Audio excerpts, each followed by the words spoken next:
Everything contains its opposite. Light contains darkness. Darkness contains light. This is yin and yang, not dualism, not separation. Unity expressing as polarity. Complementary forces that create the whole. The symbol shows it perfectly. Black and white, swirling, each containing seed of the other, constantly transforming, becoming, never static, never separate, always interconnected, always interdependent. This is fundamental pattern of reality. Yin is receptive, passive, dark, cold, feminine. But these aren't value judgments, not good or bad, just qualities, necessary qualities, for balance, for wholeness. Without yin, yang has no context, no meaning, no expression. Yang is active, creative, light, hot, masculine. Again, not value statements, just descriptions of energy, of quality, of function.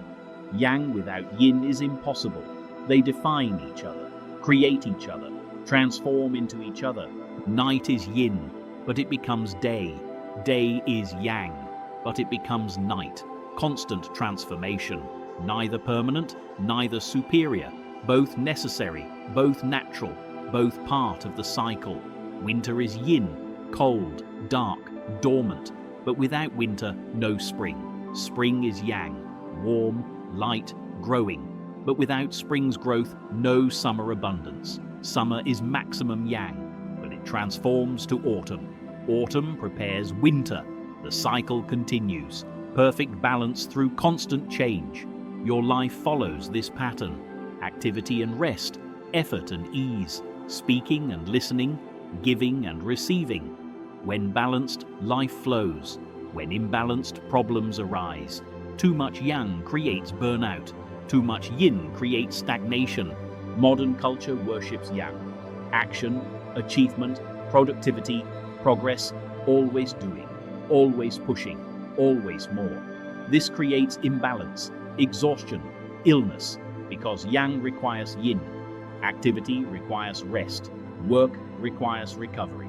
Without balance, system fails. Yin is not weakness. Receptivity is not passivity. Stillness is not laziness. These are essential. Foundation for yang expression. You can't exhale without inhaling. Can't speak without listening. Can't give without receiving. Yin enables yang. Yang manifests yin. In relationships, balance matters. Someone too yang dominates, controls, overwhelms. Someone too yin withdraws, submits, disappears. But perfect relationship has flow.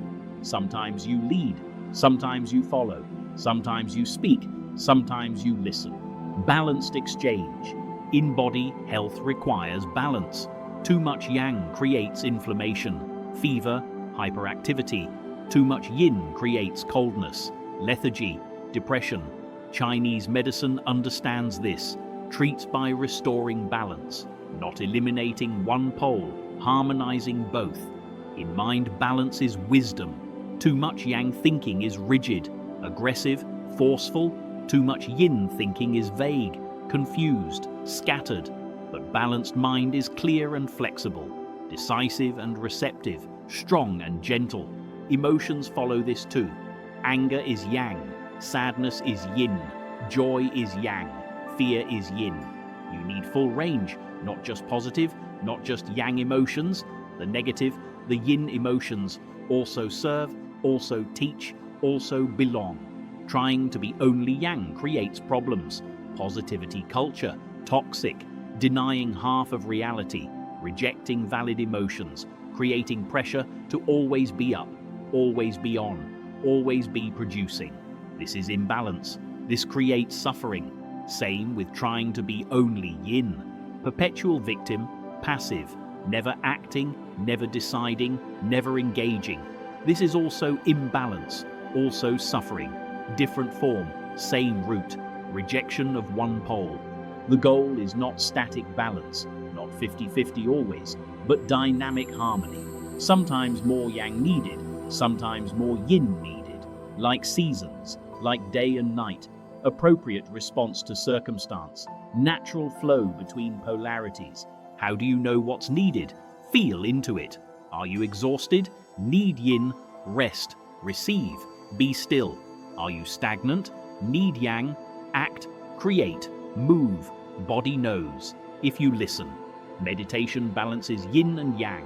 The sitting is yin, stillness, receptivity, quiet, but the awareness is yang. Alert, focused, present, both together, neither alone. Perfect practice for learning balance.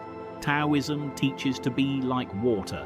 Water is primarily yin, receptive, soft, yielding, but it contains yang too.